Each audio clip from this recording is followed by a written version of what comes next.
It is your girl Cammie.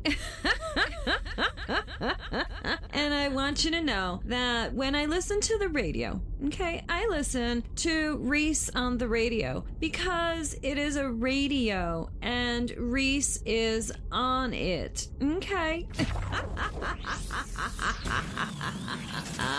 I don't think there's any point in caucusing right now. Trump is going to be the nominee. There's just no point. So. Do you like Haley or DeSantis at all? Do you think it's worth getting out to caucus for one of them in the hopes that they might gain momentum? No, I mean, I am not a fan of either of them two. I think we are slim pickings in the Republican Party right now.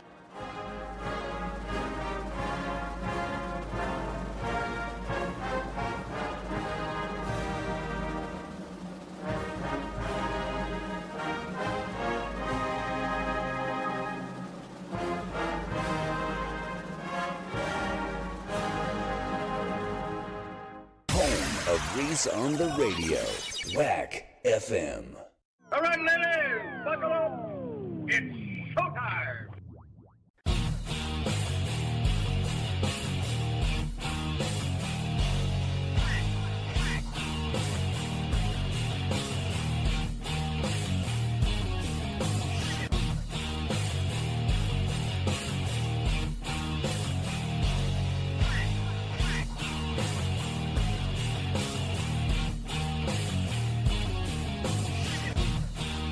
Yeah. What's going on, all you scallywags out there? You know what time it is. Welcome to your Monday. It's time for the world's most hated, and dare I say it, the most racist online show in America. It's the Reese on the Radio Rundown with yours truly, Mr. Leafs on the radio.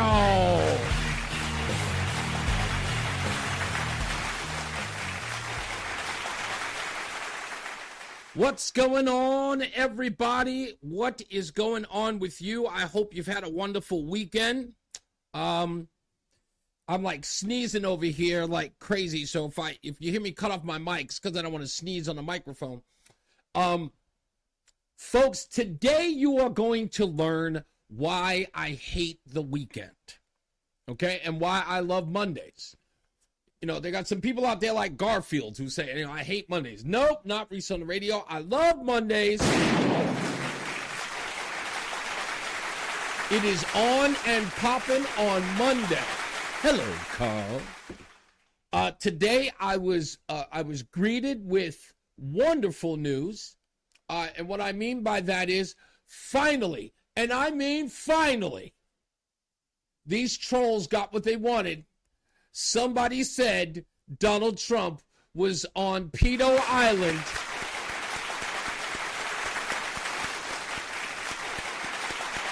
with some underage girl. They finally got what they wanted for the last week. They finally got it. Documents that were released saying a woman said that she heard from a friend of another teenager that Donald Trump was with an underage girl. I don't know where this came from. The only part about it that's the craziest part is that we heard this story in 2016 and then again in 2020. Yep, that's right. And then we heard it again in 2021. But there's so much news coming at you. 100 stories a minute, people forgot that the same people telling the story now, the same people who told the story some 4, 5, 8 years ago. Same stuff. And they were breaking down this morning. It was like, oh no! Donald Trump is in the news. Here it was. Let me show you this. Here was the piece. Let me find it here. Here it is. Trump, Epstein, shocker. This was Drudge Report a couple of hours ago. Shock claim. Trump sex at Epstein mansion. Many girls warning graphic details. Yeah. They were ready to go. I saw that this morning. I was like, oh, y'all are so late. We already knew this story. But no, not everybody else. They were ready to go. And so we did a little investigating, of course, just to make sure. And let me show you the young lady who's associated with this. And here's the part that makes this so funny, right? The irony here is so funny. That woman right there, that's a photograph of her back in, I think, 2021, maybe 2022. That young lady right there, that's Sarah, wait for it, that is Sarah Ransom. That's right, ladies and gentlemen. That woman's name is Sarah Ransom.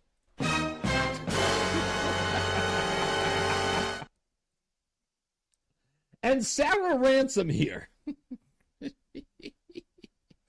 she's running around telling people that she knows from being on Epstein Island that Donald Trump and Bill Clinton and Richard Branson, Virgin Airlines, that were on the island having sex with underage girls. In fact, she goes so far as to suggest that Jeffrey Epstein taped Bill Clinton, Prince Andrew, and Richard Branson.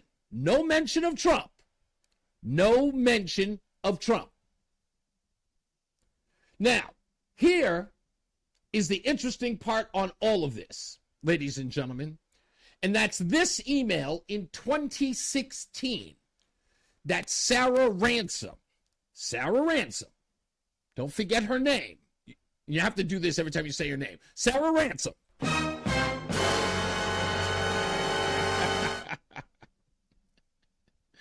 She comes out with these claims and she puts out this email.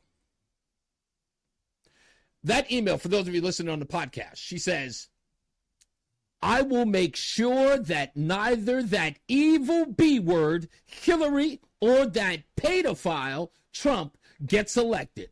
I will also make sure that everyone on the goddamn planet sees that footage and photos of, and will release them to WikiLeaks by Sunday, and will take down Epstein and his bunch of, I can't see that word, cronies myself. I have also gone to a Russian newspaper. And this was testimony from Sarah Ransom. Come on. Hey, Marianne, and Michael B's in the house. Amy says, let me guess. We have to believe the girl who heard it from another girl who heard a friend about Trump, but not believe the girl who actually had sex with Prince Andrew. Yeah, there you go. So wait a minute. This gets better, because here, again, she writes that email. But Sarah Ransom, come on. I'm doing it wrong. Even went so far as to deny those claims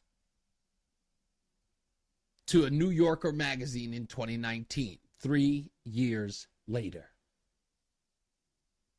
3 years later. So that's what Sarah Ransom was running around doing, changing her name, first saying it happened, then saying it didn't happen, and it was all written in a New Yorker article that said she lied about having the tapes. Sokolowski back in the house. What's going on, big guy? So all of that turns out to be nonsense. But, Drudge Report, that was the shocker. That was the shocker that we had to be, oh my goodness. But nobody picked up on it. But folks, relax. It's a Monday. And there are a lot of people who are saying, damn, Reese, damn. Isn't there more news than that? Well, there is. There is more news than that.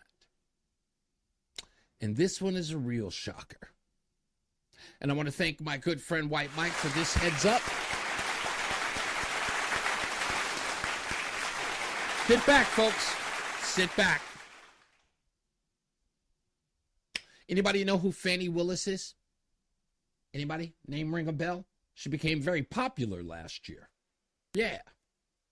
Fulton County District Attorney Fannie Willis. Well, it turns out she's in a little bit of a scandal of her own. Ooh, and this one isn't from a conservative website either. This isn't some scandal-ridden newspaper like the New York Post or the Washington Examiner. No, this is from the Atlanta Journal-Constitution. Filing alleges improper relationship between Fulton DA and top Trump prosecutor. Fannie Willis hired an alleged romantic partner as special prosecutor, court motion says. District Attorney Fannie Willis improperly hired an alleged romantic partner to prosecute Donald Trump and financially benefited from their relationship, according to a court motion filed Monday, arguing the indictment was unconstitutional. The bombshell public filing alleged that the special prosecutor, Nathan Wade, a private attorney, paid for lavish vacations he took with Willis using the Fulton County funds his law firm received. County records show that Wade, who has played a prominent role in the election interference case, has been paid nearly $654,000 in legal fees since January of 22. The DA authorizes his compensation. The motion filed on behalf of defendant Michael Roman, a former Trump campaign official, seeks to have the charges against Roman dismissed and for Willis, Wade, and the entire DA's office to be disqualified from further prosecution of the case. Pallavi Bailey, a Willis spokesperson, said the DA's office will respond to Roman's allegations through appropriate court filings. Wade did not immediately respond to a request for comment. I wonder why. It is unclear if the explosive issues raised in the filings undermine the validity of the indictment against Trump and the remaining 14 co-defendants, or simply muddy the waters by questioning Willis's professional ethics. That it does. The filing also offers no concrete proof of a romantic tie between Willis and Wade, except to say sources close to both the special prosecutor and the district attorney have confirmed they had an ongoing personal relationship.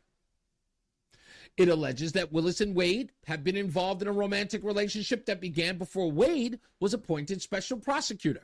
It says they traveled together to Napa Valley and Florida, and they cruised the Caribbean using tickets Wade purchased from Norwegian and Royal Caribbean cruise lines.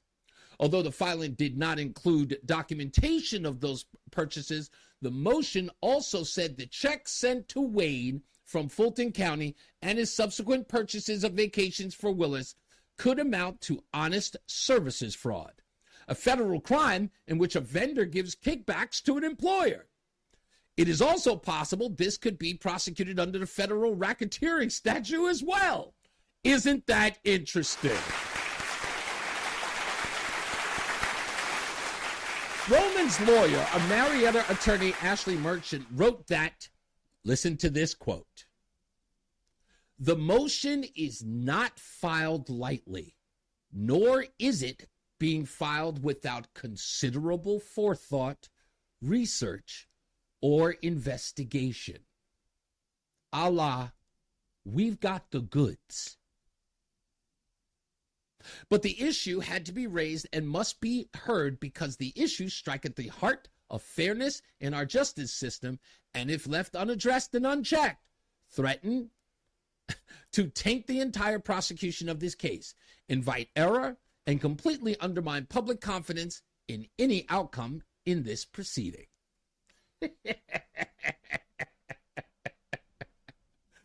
It did not come without forethought. Oh, baby.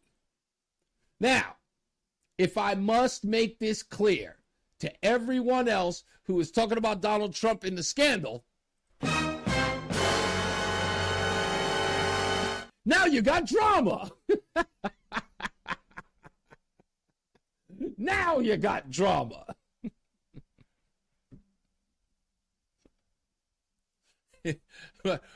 If Willis can't do it, do they really have someone that will? I don't know. But it questions the entire prosecution and muddies the water. In essence, it's saying if Fani Willis may indeed be guilty of the same thing she's charging Trump with, racketeering. They would have to drop the case out of embarrassment. She'd have to resign in disgrace. They'd have to walk away. Otherwise, I mean, it just looks inappropriate. It just does. Rico Suave. Indeed, Rama, indeed. Rico Suave. Well, God bless her. I'm glad it couldn't have happened to a better prosecutor. So we're proud of her. Thank you, sweetie. Yeah, racist conservative pounce on personal life of attorneys. That'll be the headline, Haggis. That'll be the headline. All right, let's move on. I'm going to try something new. Folks, when I do benchmarks here on this program, they never last long because I get bored with them. And the reason why is because I end up doing them every day, and then I get bored with them. So I'm going to try to limit this one, and I really do believe that this one will take off. Because right now we're dealing with DEI, right? DEI is everywhere. And there's a real debate going on. I think it'll be a debate for 2024. That DEI will be the conversation we have, with the exception of abortion and transgender and all that stuff. But DEI is really, really taking a foothold in the conversation. So I'm going to do something. I'm not going to give you the whole thing here because I haven't produced the intro to it yet. But I wanted I want to introduce it before I really fine tune it, so to speak. So there's a woman by the name of Adrielle Parker. She is the Google DEI consultant. And she was on tape talking about a trend that's going on TikTok that she's upset with and needs to be stopped. So because of DEI, I came up with this idea. I was getting ready for the show and I said, you know what? I used to do Negro nonsense and I used to do It's Jigaboo Time. But I think this one's going to take. And this one I'm calling I Am Negro. I am Negro, hear me roar. And my black you can't ignore. So give me that job and not the evil whitey. Yes, that is I Am Negro, Hear Me Roar by Reese on the radio. I am Negro, hear me roar. And my black you can't ignore. So give me that job and not the evil whitey. Yeah, it's perfect. That's DEI in a nutshell.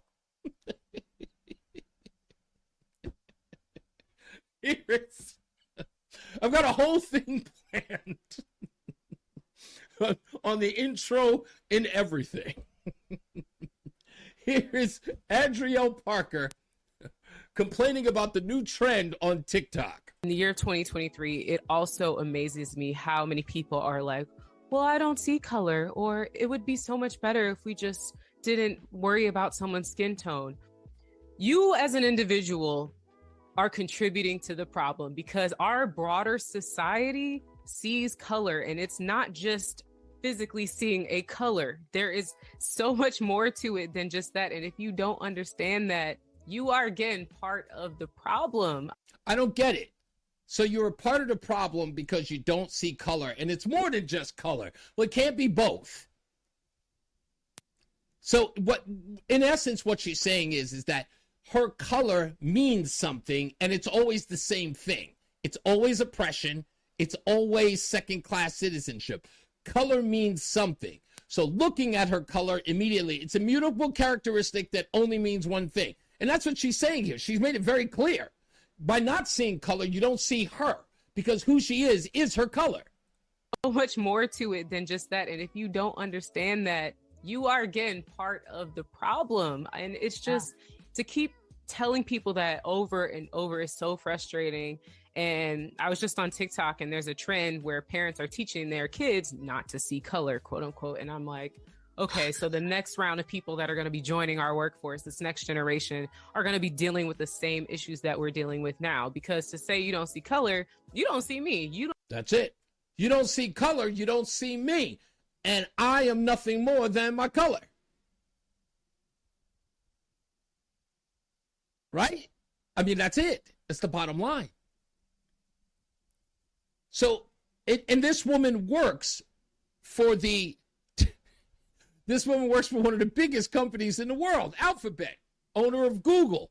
And she is their DEI consultant. She is telling them how in which they need to operate in the space of DEI. And so when parents are saying not to see people's color, she needs to make sure that they do see color. You don't see my color, you don't see me. How about if we just see you?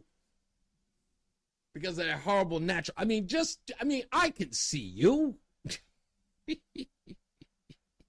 So she's upset about that. You must to have your children raised to see color. See my color. I don't care to acknowledge the struggles that people like me face. And we're not looking for problems. We're not, like. She's not looking for problems. You have to see me for my color. Yes, division, exclusion, and insanity. It's DEI. Yes, exactly. So some of these stupid, White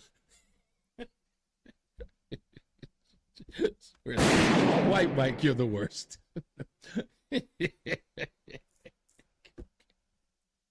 So we're going to do a little more of this I'm going to do a whole segment. It's going to be a weekly thing that's going to do outside of the show, but I really, really like the idea. I am Negro, hear me roar, and my black you can't ignore. So give me that job and not the evil whitey. I think it's perfect.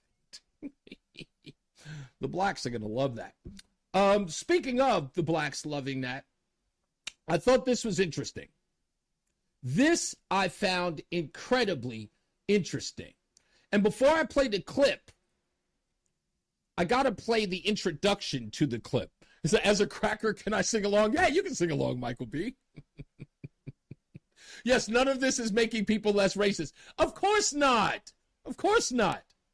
And in fact, you're seeing it more on the rise because of it. The people's frustration is making each race hate the other one more. So it's like, oh, will you please stop whining, you blacks? I got a gunshot myself. I know that's what they're thinking. They tell me. It's like, dude, I look at the guy and he's talking about, it's like everything is about his race. I'm just like, dude, it's like, there's nothing to do with that. And they get angry. I don't blame them. Okay, so back to this whole black thing, right?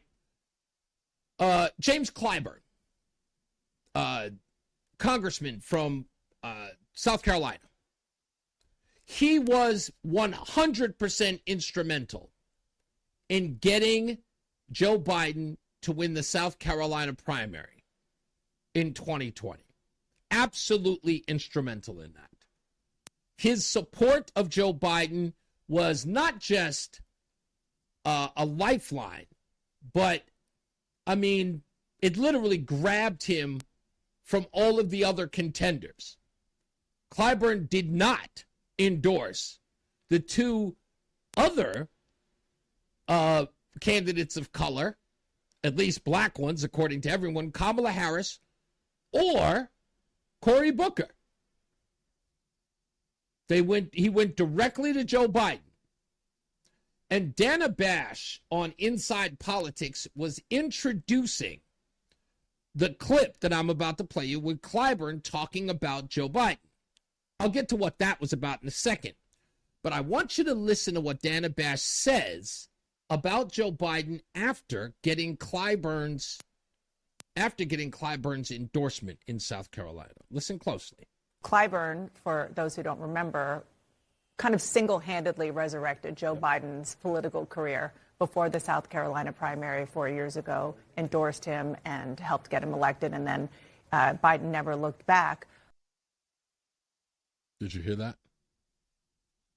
Biden never looked back. Which is in essence why Clyburn has the biggest problem. Because Joe Biden was dead in the water, right? Everyone was looking at people like Julian Castro. People were looking at people like Kamala Harris. People were looking at people like Cory Booker. People were even considering Bernie Sanders, Elizabeth Warren. And so he gets this endorsement, and it's true. Joe Biden never looked back, which leads me to Clyburn's conversation with Jake Tapper on CNN, where Clyburn says this. I have no problem with the Biden administration and what it has done. My problem is that we have not been able to break through that MAGA wall in order to get to people exactly what this president has done. So this president is keeping his promises, but people keep focusing on the one or two things he did not. Now, my question is what in God's name is he talking about? First, he's saying that they can't break through the MAGA wall. What's the MAGA wall? What's the MAGA wall that they can't break through? I have an interesting theory on that. I'll play that in a second. But he's saying that people are focusing on a couple of promises that he did not keep. What are the promises you're talking about, Clyburn? He's very vague about that in the interview. But we all know what it is, right? The economy, stupid. It's the economy. He has not secured the economy at all. He can talk about all the jobs in the world that everybody has, but primarily the reason why is because the economy sucks. They're counting 2 or 3 people 2 or 3 times. Every time they get a job, that's counted as another job gain. I know somebody right now that's got 2, maybe 3 jobs. In fact, yeah, she's got 3 jobs. She's being counted 3 times. Yes, and the MAGA wall is simply common sense. But yeah, why is it that Joe Biden can't break through? And Clyburn is saying, remember what Clyburn did, as Dan Abash already said, pushed him over, like literally resurrected him with black voters in South Carolina. Clyburn says, I don't have a problem with Joe Biden's presidency. He's still been a great president. But African Americans are done with him, at least in a meaningful way. Sure, the majority is still going to vote for him. But in this election, it will not be in a meaningful way that you saw in 2020. What is that about? Well, that is something that I call the Chicago voter revolt. You folks probably didn't see this, but when I did, I went, holy crap. This morning I heard Mayor Brandon Johnson say that the sentiment in the black community is waning. A lie. The sentiment is not waning. We are not okay with you taking our resources and giving them to people who don't live here. As Mark stated before, you are preparing housing for them. One of the reasons that the city of Chicago was able to close 50 schools was because of the black flight. And the reason we had a black flight was because there is no affordable housing in this city. It is because the city of Chicago shut down the voucher system so that blacks who needed to get affordable housing could not. So they had no choice but to flee to other states. But now you found money for the migrants. That's right. This is going to be a bloodletting. Do you understand that? This is going to be horrible in Chicago. And there's way more to this story that you haven't even heard this young lady. I don't know her name. I don't know where she's from. I don't know what group she's with. But what she is about to say, and this is, we're far from done. And please excuse whoever that is in the background shouting along with her. I want you to pay attention to her voice. I hope you don't get distracted by this other lunatic that's in the back trying to repeat everything she's saying. or echo her in some way. He's like our hype man.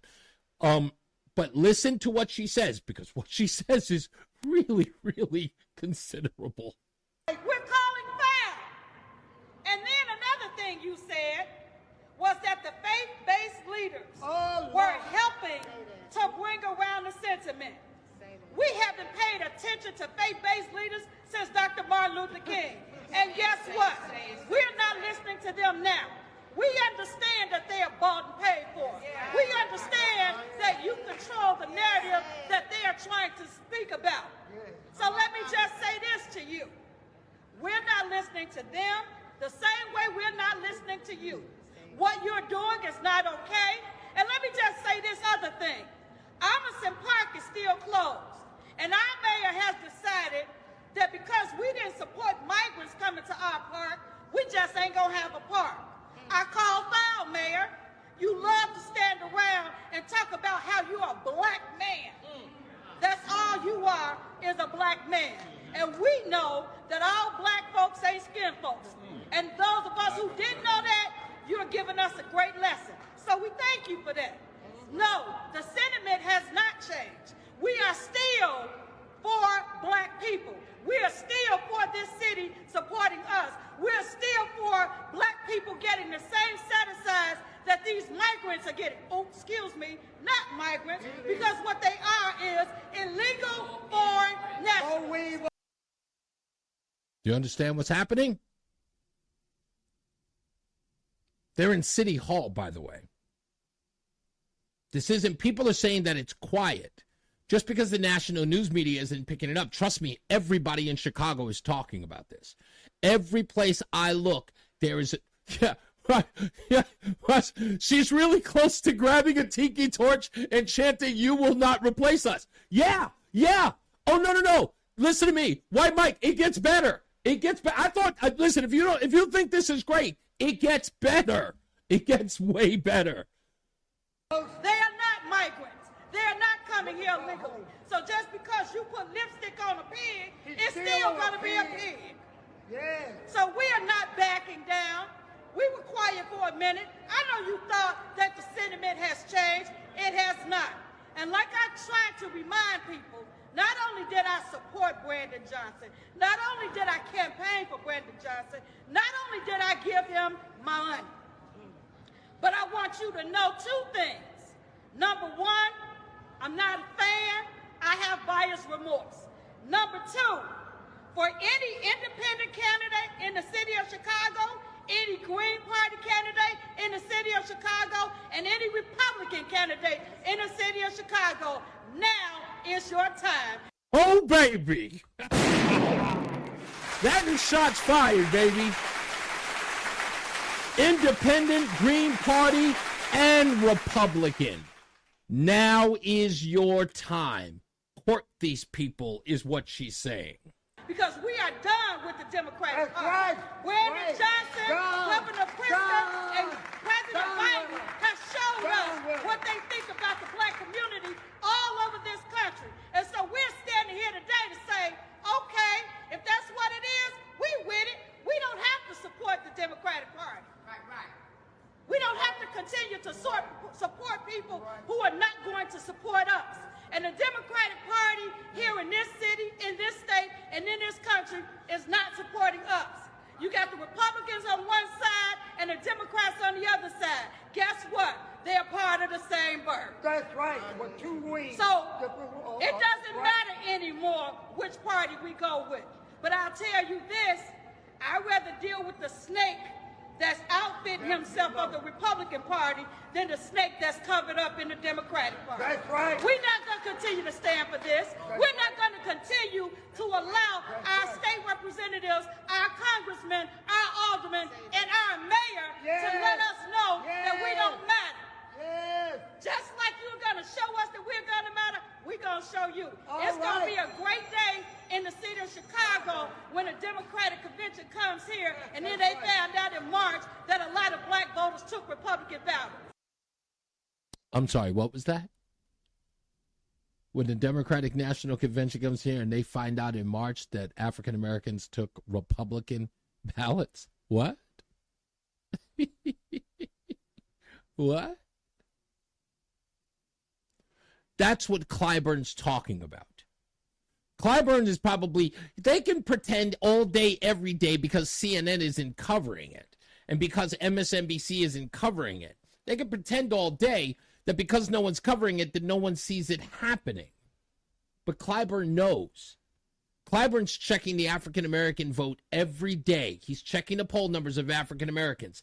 And Clyburn can't save them. And his reputation is on the line. Clyburn decides to go out there and say, hey, come on, you guys got to bring it up for my man Joe. Clyburn's on the hot seat right now. He can't go out there and endorse Joe. You can do it on television, but hit that campaign trail if you must. I dare you. In fact, I implore you, get out there. Yeah, that MAGA wall is looking browner and browner. Yeah. Absolutely. They are calling to protest the Democratic convention in Chicago. Can you imagine what they'll have to do?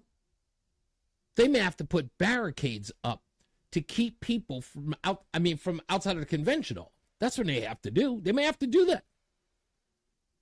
They may have to beg the press not to cover it. And I don't know how that's going to be helpful to the party. They're going to be in Chicago and black people are going to be protesting the Democrats outside and the media doesn't cover it. They would literally sacrifice their credibility by not covering it. Whew. I'm stunned. Sounds like an opportunity for the true, not the rainbow, the true faith-based leaders to do the right thing and stand with the people. Yeah, but she said they've exhausted their credibility in the community. They've exhausted it. So I should cancel my vacation plans in Chicago during the convention. Is that what you're saying? I would. Yes, this is surely a right-wing made-up story. Hey, maybe it is, Amy. Maybe it is. But I doubt it. I seriously doubt it. But Clyburn's concerned. And when he's talking about that wall, folks, when he's talking about that wall.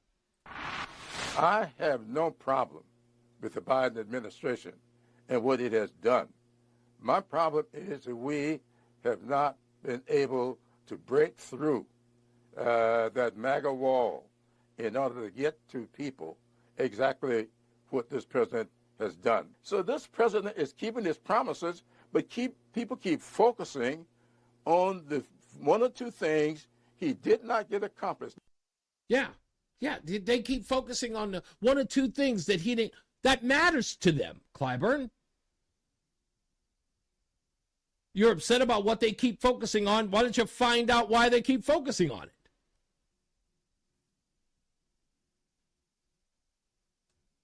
Yeah, Dan Bongino. Is it bad enough yet? Nope. It's just getting there. The image of blacks protesting Biden, both over illegals and supporting Israel, will be very bad optics for sure. Exactly.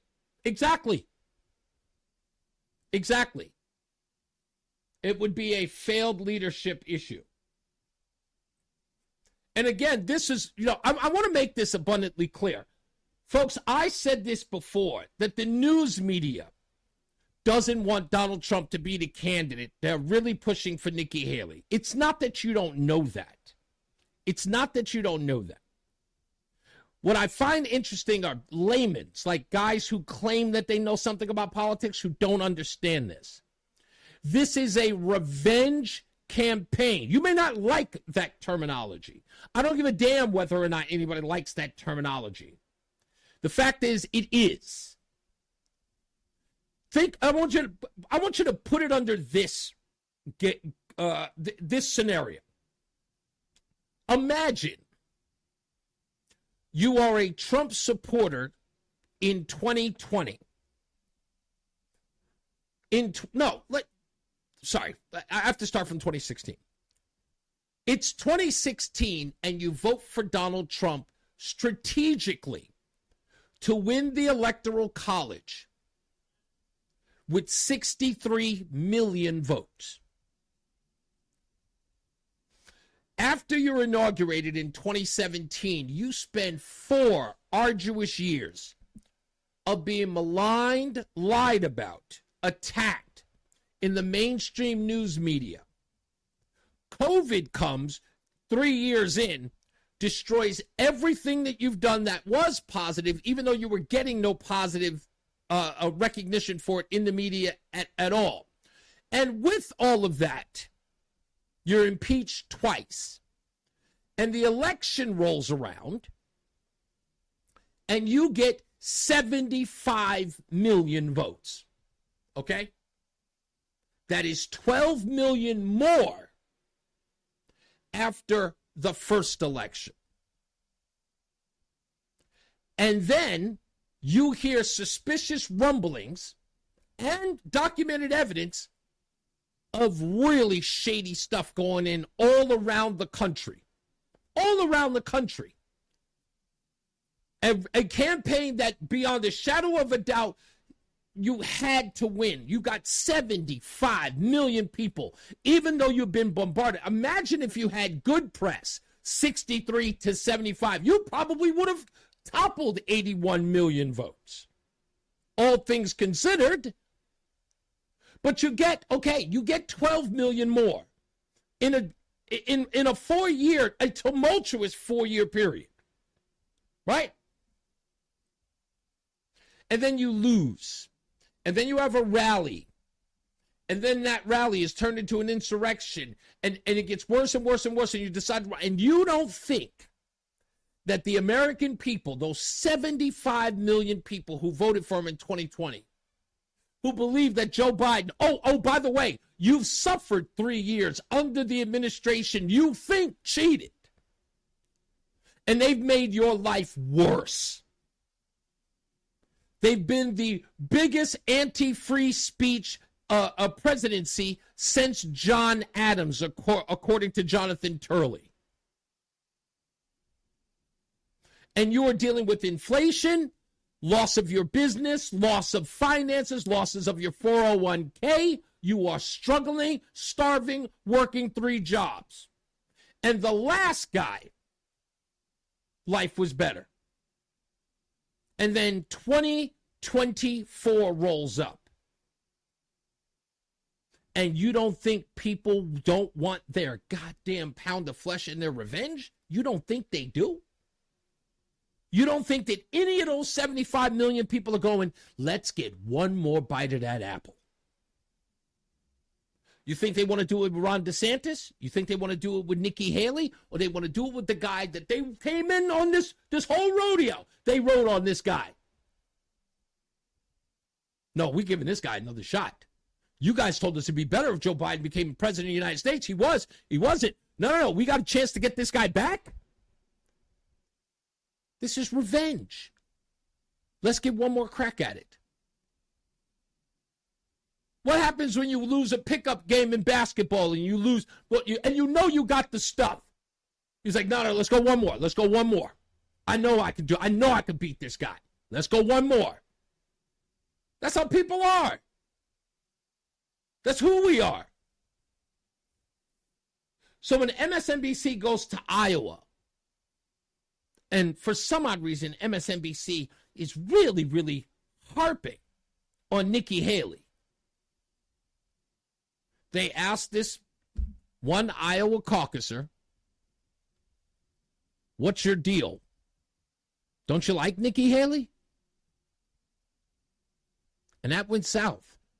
And what this gentleman has to say is important. His name is Troy Phipps. Listen to what he says. I don't think there's any point in caucusing right now. Trump is going to be the nominee. There's just no point. So do you like Haley or DeSantis at all? Do you think it's worth getting out to caucus for one of them in the hopes that they might gain momentum? No, I mean, I am not a fan of either of them, too. I think we are slim pickings in the Republican Party right now. That, ladies and gentlemen, is the most important part of this piece. I think there's slim pickings in the Republican Party. You want to know why? because the Republican Party is having a hard time identifying itself as a Republican Party. It's trying so hard to be everything to everyone. It wants so badly. We got to get moderates. We got to get evangelicals. We're so busy trying to placate everybody, but yet not being who we are, not being steadfast in who we are. So many people, because it's being identified with being an extremist. So many people trying to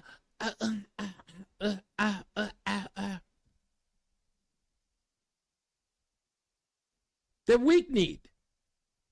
And the reason why this guy Fifth says is like, no, it's Donald Trump. It's Donald Trump. We don't need the caucus. Donald Trump is the nominee. Get used to it. Do you not see the polling data? Is it not enough for you? Is it not enough? Do I have it yet? Yeah, here it is. I don't think there's any point in caucusing right now. Trump is going to be the nominee. There's just no point. So. Do you like Haley or DeSantis at all? Do you think it's worth getting out to caucus for one of them in the hopes that they might gain momentum? No, I mean, I am not a fan of either of them, too. I think we are slim pickings in the Republican Party right now. We're slim pickings. And if I will bet my left testicle Haley won't be Trump administration, just my opinion, I don't think that's a likelihood either. But they need to get over this stupid idea, right? That it's anything else other than Trump. All polling data suggests that it is.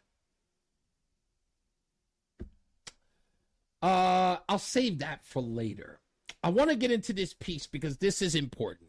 And forgive me if this drags on a little bit. But I put this online, and there's something to really recognize. Facebook will put a warning on anything about January 6th or the election if it doesn't meet their standards. And they will put a warning on it or some sort of content warning. But when I posted this, they haven't touched it, and it's been up for days. And the reason why is because they can't. And what I'm talking about was this piece right here. Now, I saw this online, and on January 6th at 9:33, NPR posted this. Trump supporters storm U.S. Capitol, clash with police. Now, when I posted this, people said, no, it can't be true. So they immediately went to go check out the fact checks. They went to go check out the fact. Don't know this has been fact checked. It was. It was fact checked. But it wasn't fact checked by the people who posted it. You see, NPR posted this, and on January 6th at 9:33, Donald Trump hadn't even begun his speech yet. Donald Trump doesn't give his speech until another 2.5 hours later. And he doesn't say march to the Capitol until close to 4. So there's no way at 9:33 a.m. NPR could know that Trump supporters clashed with police. But let me tell you what I'm getting at here. We know beyond a shadow of a doubt that there were officers, FBI agents, FBI confidential informants. We know that they were inside the Capitol before anyone got there, dressed as Trump supporters. We know that it was a coordinated effort to do that. And I'll play that video tomorrow of Clay Higgins saying just that.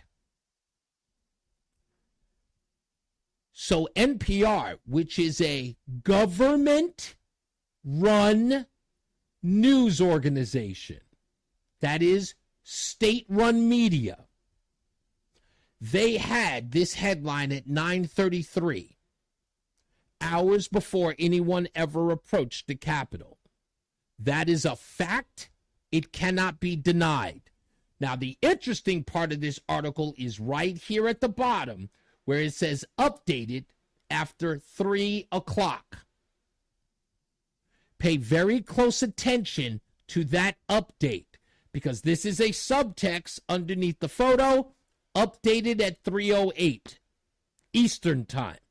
Many people argued, oh, no, this must have been 9 o'clock on the West Coast. Nope, it says 9 a.m. Eastern right there. Now, why is that important? Well, let's start with this. So that anyone who wants to argue that, oh, the timeline, that's not right. Well, let's go to your trusted sources. Here's the first timeline. At 12 noon, Trump begins his speech at the Ellipse, where he repeats many of his election lies, publicly pressures Pence to go along with Eastman's legally dubious scheme. Oh, is it legally? Legally dubious scheme, right?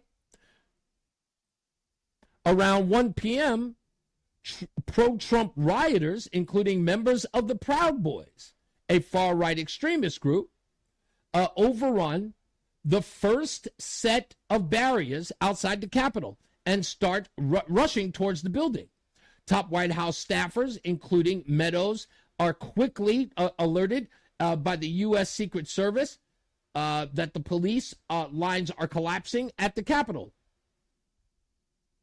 And this is according to testimony. This is about 1 p.m. Now listen, the Proud Boys, according to this source, are there after around 1 o'clock. At 1:10, as he ends the speech at the Ellipse, Trump calls for supporters to walk down to Pennsylvania Avenue and march to the Capitol. He also tells the crowd that he will be there with them. This is all reported by CNN. So the Proud Boys were entering and breaching the building before Donald Trump even tells anyone to walk down to the Capitol. That already looks suspicious, doesn't it? Because technically they're saying that Donald Trump told people to attack the Capitol. Well, this contradicts that, CNN's own reporting. Now, my research. My research says, when I looked up the article written by NPR, I went for the reporter to find out what the reporter may have reported in or around January 6th. Well, it turns out the reporter did not write anything before January 6th. There's no report on January 5th, no report on January 4th. January 6th was the first writing ever of this reporter. That's it. That's it. The reason why that's important is because here's what the fact checker says about NPR writing a headline hours before anything happened. The story was first posted at 9:33 a.m. and updated throughout the day. They say, it's true that a story on NPR that is currently headlined Trump supporters storm U.S. Capitol, clash with police, was first posted at 9:33 a.m. on January 6th. So they confirm what we already know. It's true that a story on NPR that is currently headlined was first posted at 9:33. What was posted? The headline? What are you trying to say? The second paragraph gives it away. But the headline was changed to reflect the attack on the Capitol later in the day after the attack had occurred. Well, you have to ask yourself, well, if that's the case, what was this writer writing before the actual attack? Well, we looked, and it turns out that that writer was writing nothing. Let me get to that piece. I'm sorry, let me get to this. There it is. Let me push this open so you can see it. The first line of the article, and in fact, I'm going to put this in front of me so you can see it because you can't see it there. The first line of the article reads, updated at 3:08. Transparently indicates that the story had been altered at a later time. It is a relatively common practice for media outlets to publish stories in advance of planned events, like the joint session of Congress to count the votes in the Electoral College and the expected protests and update them as activities unfold.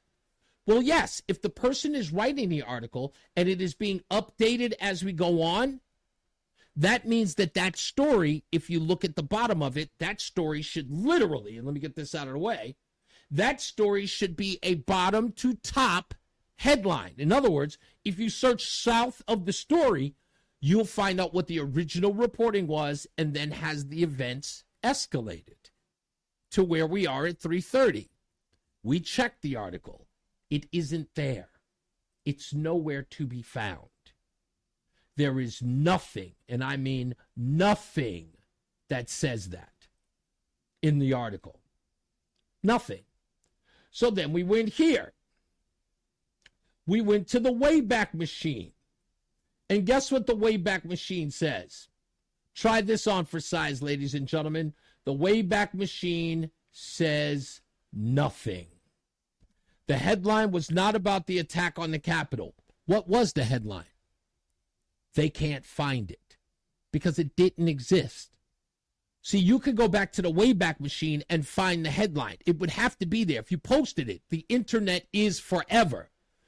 But here, the fact checker is saying it didn't say that the attack was on the Capitol at 10:55. It had a different headline. Interestingly enough, they don't tell us what that is because it was never there. At 9:33, it was always Trump supporters attacked the Capitol because the government told them to post that headline. That's it.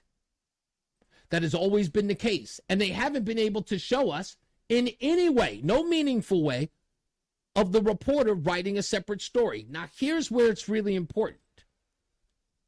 If you're a writer for NPR, you get paid by the story. By the story. If you're telling me that you wrote 2 stories, but we can't find a second story on the same day, did you get paid twice for a story that appears nowhere on their website? How's that possible? And if you wrote a story about them counting the Electoral College votes, where's that story? We searched. There are no other stories about you. None. In fact, when we looked it up, the story before January 6th, in fact, I'll go there again just to make sure. So I'm going to make sure that I have my facts in front of me. Yeah, here it is. According to this, January 6th, when she wrote the headline that there was an attack at the Capitol, the only article she wrote before that was November 2nd of 2020. That is 2 months before the attack at the Capitol. That headline read, Election 2020, Cities and Businesses Prepare for Post-Election Unrest and Violence. She wrote no other article at all. None. There's no article on January 4th. There's no article on January 5th. There's no article on January 6th, earlier than 9:33. It only reads that headline. So they've always known. Let's go one step further. We got to go one step further.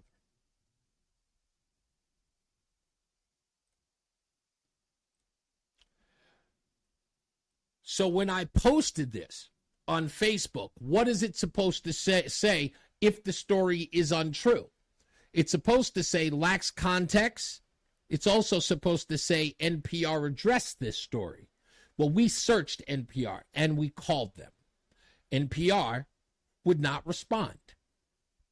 They, in fact, couldn't even show any of the data that suggests that this reporter wrote anything before this headline or the piece itself. To make matters worse, folks, it's been 3 years. Search that title and you'll still find the article, and search all the way to the bottom, and there's no other previous story before. She talks about every piece of that article. She talks about the attacks that happened at the Capitol. There was no other subtext story, separate story at all, and you won't find another one with her in it at all. Oh, last but not least, those fact checks that I just showed you, Not only did they not come from NPR, they came from USA Today. And they don't even cite NPR as a source of their information. Snopes and USA Today say the story is untrue, say that they went back to the Wayback Machine and it doesn't prove anything. That's their argument. It doesn't prove that they wrote it, but doesn't unprove it either. NPR should be able to show us what the writer wrote at 9:33, because you have to think about this. If the writer started the article at 9:30 and it was updated at 3:08, what was the writer doing for almost 8 hours? In this case, no, sorry, for 6 hours. What was the writer doing? Because nothing was written in those 6 hours other than the attack. I'm just saying. I'm just saying.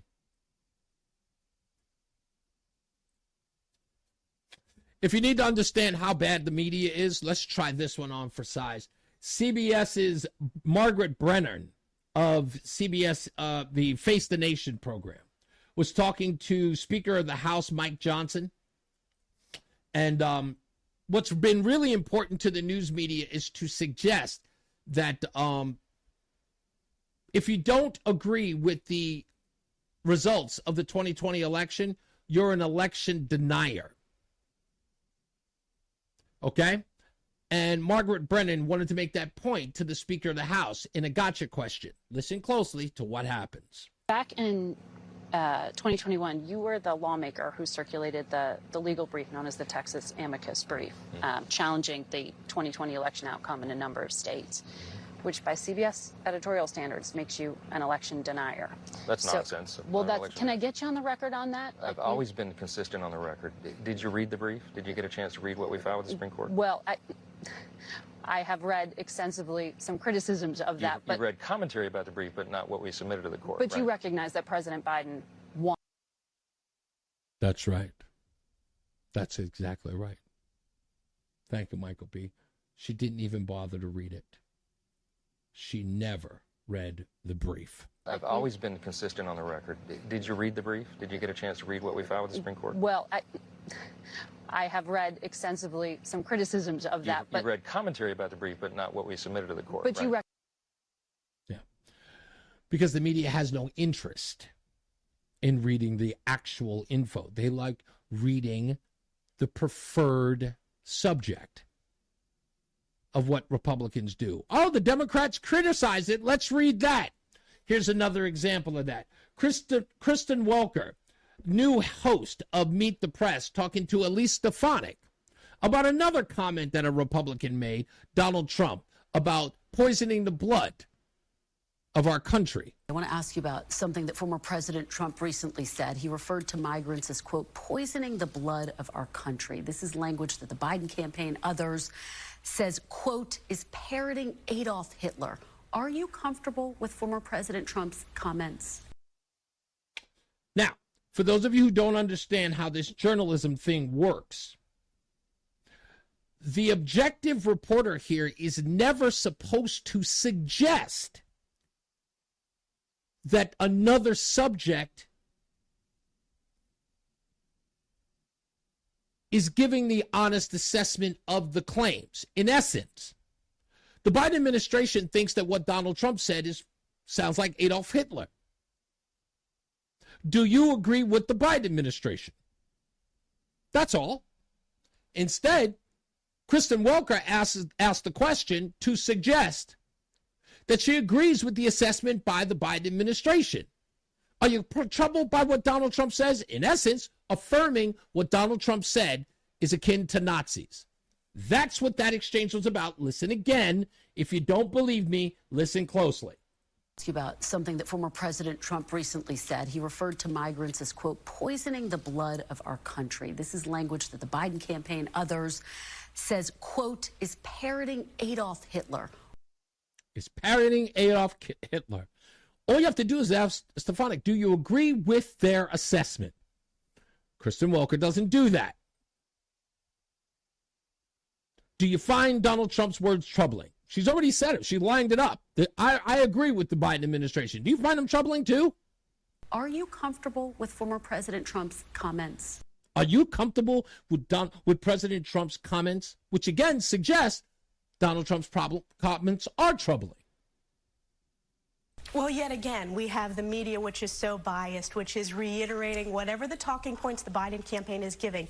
I'm giving you the opportunity to respond. I'm just giving you the opportunity to respond. Our border crisis is poisoning Americans through fentanyl. It is poisoning people, including in my district, who are dying from overdoses of fentanyl. And you know why? Because of Joe Biden's wide open border, that executive actions he took on day one. So yes, I stand by President Trump, and President Trump also has he has the strongest record when it comes to supporting the Jewish people and supporting the state of Israel, whether you look at the historic Abraham Accords or whether you look at the ability for Jewish students to sue and stand up for equal treatment at schools under the Title VI executive order that President Trump put into place, not Joe Biden.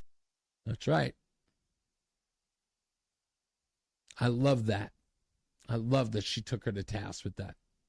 Kristen Walker didn't like one bit of that. She didn't like one bit of that. She didn't like that at all. I'm gonna play my perfect piece here for Kristen. Oh, it's not here. Okay. Anyway, is that it? I think I gotta wrap it up. I had some other stuff, but it can all wait until tomorrow. Oh, Amy, if you're still here, I know I promised that I would bring this up. Let me say this real quick. I just want to show this while I'm here. So I posted this online. For those of you who follow Reese on the radio, you know I posted this online. And for those of you in the podcast listening, let me read it to you. Listen very closely to those who have a lot to say about Cat Williams while saying nothing about what he said. I posted that online, and I posted it on somebody else's Cat Williams page, and like gangbusters, the response was overwhelming. People started following me and following this show, and I appreciate you. I got to tell you why, because this is very important. I have no dog in this fight. I don't give two craps about Cat Williams' beef with anybody in comedy, Hollywood, or anything. And I don't care about their beef with him. It means nothing to me. I don't take a side. I don't care. I don't. I simply don't. However, this went viral because what he did have to say was, it was chum. It was chum. And it had to do with a lot of prominent people, not Steve Harvey. The Steve Harvey and the Cedric Entertainer stuff, that's comedian beef. Comedian beef is, what it is. I've said and I just said this to Kimberly Virgil. She wrote something on my page about this, and my response to her was, you guys used to rag on me because of how mean I was to Steve Hardly Funny. I've been calling him Hardly Funny for over 20 years. I told you he's never been funny at all. He is horrible. Cat Williams is saying stuff I've known for over 20 years. I call him Steve Hardly for a reason. You've heard me call him that. Okay? Cedric the Entertainer, another person I do not find funny. D.L. Hughley, not funny. The Kings of Comedy are not funny. There's only one person who was funny, and that guy died, and that's Bernie Mac. And he is original, and he is absolutely, honestly, one of the funniest men I've ever seen in my entire life. Bernie Mac is hilarious. Gone too soon, and I got to give him props, too. And he's a writer. But this beef that Cat Williams is sprouting up between all of these people, right? This back and forth, there's like everybody's responding to him. They don't have a choice. They don't have a choice but to respond to him. Remember, while they're telling you that Cat Williams is insignificant, they're all responding. He's a hack. He's a has-been. He's a drug addict. He needs to stop smoking weed. They're all responding to him because they don't have a choice. because there's something in him that bothers him. If he doesn't affect you, you leave him be, right? If he has no real power, you don't give him any. If he's seeking your attention, you give him none and he dies. But they can't. They are personally infected by his hate. They are infected. And he said some things that triggered them that they feel they have to defend. But I believe in the old Shakespeare adage, thou protest too much. If you're not a homosexual, don't protest it. Right? If you didn't try to steal Bernie Mac's job on Ocean's 11, leave it alone. If you never called the studio and told the producers that you would be better in Bernie Mac's role than Bernie Mac, why care?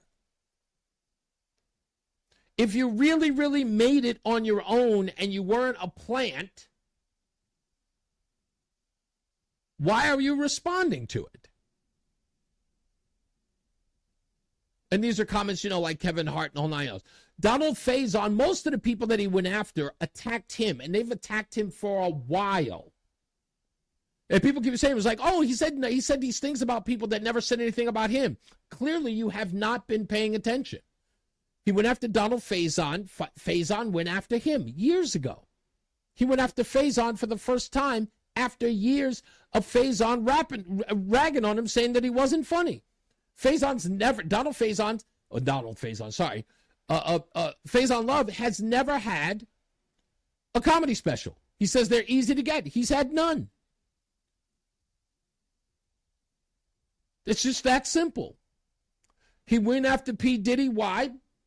Clearly because P. Diddy has done some unsavory things, in his opinion. And he knows about them. And I've already told you my personal story about P. Diddy, so I got nothing to gain. And neither did he. What did Cat Williams gain behind that? Was he going to be a pariah? He didn't care. He doesn't care. And nor should anyone. Listen, he sank no ships, and he literally raised no ships with this interview. The only thing this was Catholics or Christians to the lions. That's all it was. It was gossip fodder that you felt like somebody was finally telling things inside Hollywood that you didn't get an opportunity to read. And you trusted the person who gave you the tea, as it were.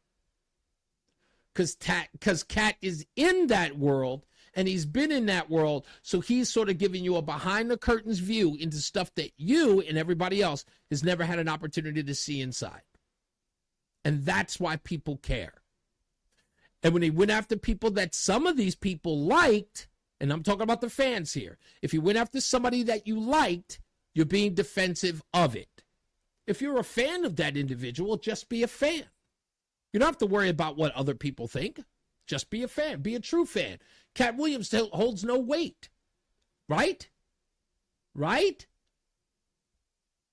So I don't care. I mean, it was interesting. The wife and I watched the whole 2 hours and 45 minutes, and we laughed our asses off. Because it's funny. And me telling my wife some of the inside stuff he's talking about made me laugh even harder. Because she was like, really? It's like that? I'm like, yeah, it's really like that. And it is. It's cutthroat. The only thing Cat's doing is doing the cutthroat in front of witnesses. Truth be told, it's really, really done quietly and secretly. And trust me, I know. When I say secretly, I can tell you stories. Rama knows. I've told Rama stories about, my former, radio compadres, who did some real underhanded stuff to me. I mean, we're talking about like life-changing type stuff, but that's what jealousy will do to you.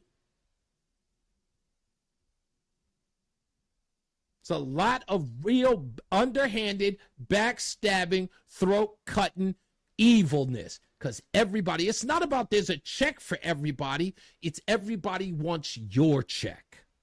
Think about that. I know you don't seem to understand that, but a lot of people don't. Think about you living in a world like you're working on your regular job. And it's enough that they get paid what they get paid. But then they find out what you getting paid. Or they find out that you getting, they want your check. So they know there's only two ways to get it. Get to where you are or get rid of you. And that's all Kat was talking about. Because people were really taking their power and trying to get rid of their competition. Because they don't want their money, they want yours. That's Hollywood. It's a dog-eat-dog world. That's all. That's the best way to look at it. All right, folks. That's our show. As I always say, radio is free, so we thank you for paying attention. Remember to keep JC in your hearts and in your minds. Sean Patrick, we love you and we miss you. Remember to brag and I can't even do it now. Michael B. I swear to God, I'm coming after you. Remember, the panic is not planning, so plan your work and work your plan. Me, I'm Reese on the radio. You, have a good night and a pleasant tomorrow, because we hope to see you back here tomorrow, too. Holla, holla, pop your collar. Damn, Michael B., that's hardcore.